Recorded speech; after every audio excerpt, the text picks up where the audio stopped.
यदा यदा हि धर्मस्य ग्लानिर्भवति भारत। महाराज जी, यहाँ एक बात आपसे और जानना चाहेंगे कि तीर्थ, व्रत, तर्पण एवं श्राद्ध निकालने से कोई लाभ है या नहीं गीता के अनुसार? श्राद्ध लाभ निश्चित है, लेकिन बात वही है, यदि हमारा भाव है तो। तीर्थ में जाने का लाभ है। तीर्थ क्या है? जहां स्वयं परमात्मा या परमात्मा को कोई कृपा पात्र भक्त, उसकी तपास्थली, वही तीर्थ बने। ये देखिएगा मार्कंडेय पुराण। मार्कंडेय पुराण सचित्र मोटा टाइप, केवल हिंदी संक्षिप्त, गीता प्रेस के रूप से प्रकाशित है। और ये कहाँ से छपा है? अब इसके हम आपको ले चलते हैं 242-43 पे। ये देखिएगा 242 पृष्ठ पे मार्कंडेय पुराण, संक्षिप्त मार्कंडेय पुराण, रोच्चे मुनि की उत्पत्ति कथा। मार्कंडेय जी कहते हैं, ब्राह्मण पूर्व काल की बात है। प्रजापति रुचि, ममता और अहंकार से रहित इस पृथ्वी पर विचरते थे। उन्हें किसी से भय नहीं था, वे बहुत कम सोते थे। उन्होंने न तो अग्नि की स्थापना की थी और न अपने लिए घर ही बना रखा था।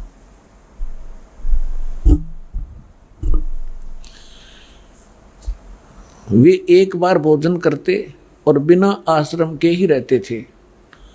उन्हें सब प्रकार की आसक्तियों से रहित एवं मुनिवर्ती में रहते देख उनके पितरों ने उनसे कहा। पितर बोले, बेटा ये देखो, ये भूत दिख गए इसने, ये देखो ये भूत दिखाई देंगे चारों, ये पिताजी, दादाजी और फिर दादा का पिताजी, दादा का परदादा जी, ये चारों भूत बन रहे ऋषि जी। अब ये क्या इंस्ट्रक्शन दे रहे हैं देखिएगा।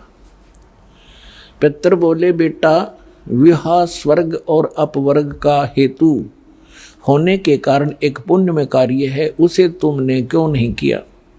गृहस्थ पुरुष समस्त देवताओं, पितरों, ऋषियों और अतिथियों की पूजा करके पुण्यमय लोकों को प्राप्त करता है।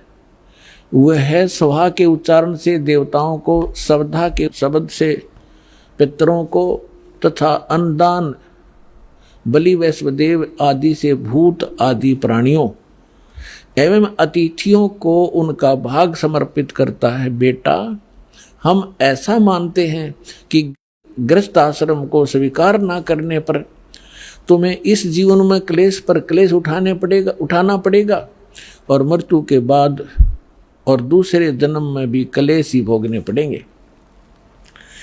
अब रुचि ऋषि कहता, पितृगण परिग्रह मात्र ही अत्यंत दुख एवं पाप का कारण होता है और तथा उससे मनुष्य की अधोगति होती है। यही सोचकर मैंने पहले स्त्री संग्रह नहीं किया। अब हम ज्यादा ना पढ़कर आपको अपने काम की बात पढ़ावांगे। पितर बोले, बेटा जितेंद्रिय होकर आत्मा का प्रक्षालन करना उचित ही है। तुम जिस पर चल रहे हो वह मोक्ष मार्ग है। रुचि ने पूछा, पितामहो वेद में कर्म मार्ग को किसको, जो इसने अभी बताया था कि इन्होंने बताया था इन पितरों ने कि गृहस्थ पुरुष समस्त देवताओं, पितरों, ऋषियों और अतिथियों की पूजा करके पुण्यमय लोकों को प्राप्त करता है। वह स्वहा के उच्चारण से देवताओं को, श्रद्धा के शब्द से पितरों को, अन्न दान, बलि, वैश्वदेव आदि से भूत और आदि प्राणियों एवं अतिथियों का उनको भाग समर्पित करता है। बेटा हम ऐसा मानते हैं, गृहस्थ आश्रम को स्वीकार ना करके तुमने जीवन में क्लेश पे क्लेश भोगने पड़ेंगे। भावार्थ है कि जो तुम ये श्राद्ध श्रुद्ध ना निकालता, ये निकाल है। अच्छा यूँ क्या कह रहा है फिर? ये कह रहे हैं कि जो तू लग रहा है ना, यू तो है मोक्ष मार्ग। अब के पूर्वज कह रहे हैं कि जो तू लग रहा है वो मोक्ष मार्ग है, और हम बताओ वो नरक मार्ग में आ जा, तू मोक्ष मार्ग न छोड़ दे। ये देवता कह रहे कि पितर। देखो पितर बोले, बेटा जितेंद्रिय होकर आत्मा का प्रक्षालन करना उचित है, किंतु तुम जिस पर चल रहे हो तो मोक्ष मार्ग है। अरे हम बतावांगे वो कौन सा मार्ग है। अब रुचि ने पूछा, पितामहो वेद में कर्म मार्ग को अविद्या कहा गया है।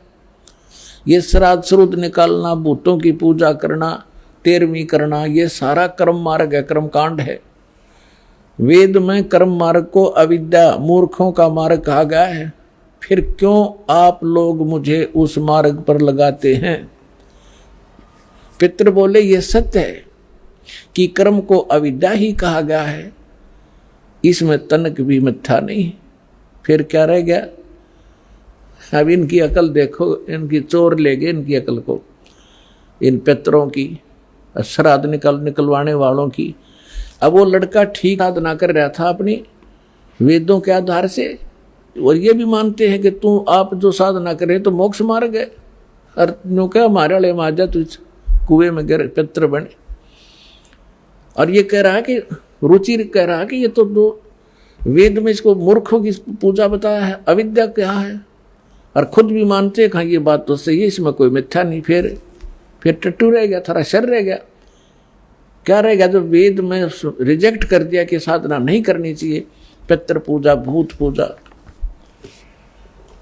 अब कहने का भाव ये है कि इन्होंने इस रुचि को डरा धमका के, अटबट सुना के, अब जिसके पहले वाले चार दादे परदादे पिताजी दिखाई दे जा, ये तो खैर बुद्धिमान व्यक्ति था, थोड़ा बहुत इसने तो अपना तर्क दे भी दिया। और आपको कोई चार दादे दिख जाए तो जब समर्पण कर दो, बोलो जी के को हो वही कर दूंगा।